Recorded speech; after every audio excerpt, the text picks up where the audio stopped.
David and Goliath might be one of the most misinterpreted stories in the Bible, because the point of the story is not about facing and killing the giants in your life or having self-confidence in yourself. It's not even only about just being courageous, because if you actually read 1 Samuel 17, something interesting keeps repeating. Goliath doesn't just challenge Israel, he defies them. In fact, the text repeats this idea multiple times.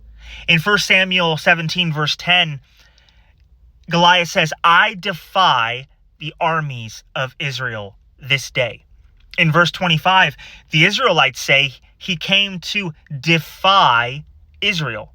In verse 26, David asks, "Who is this uncircumcised Philistine that he should defy the armies of the living God?" In verse 36, David says, Goliath has defied the armies of the living God.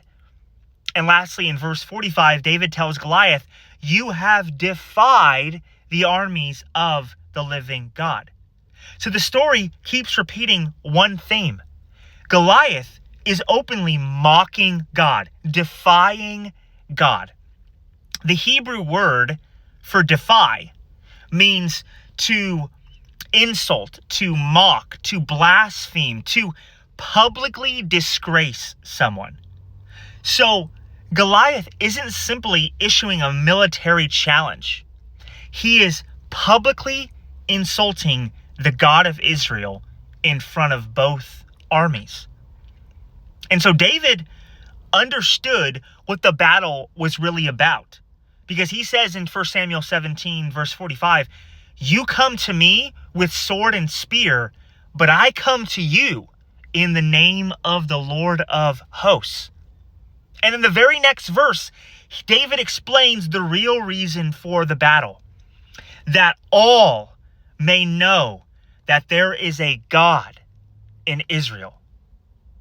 David didn't run toward Goliath because of his self-confidence or because he believed in himself and needed to overcome his personal giants in his life.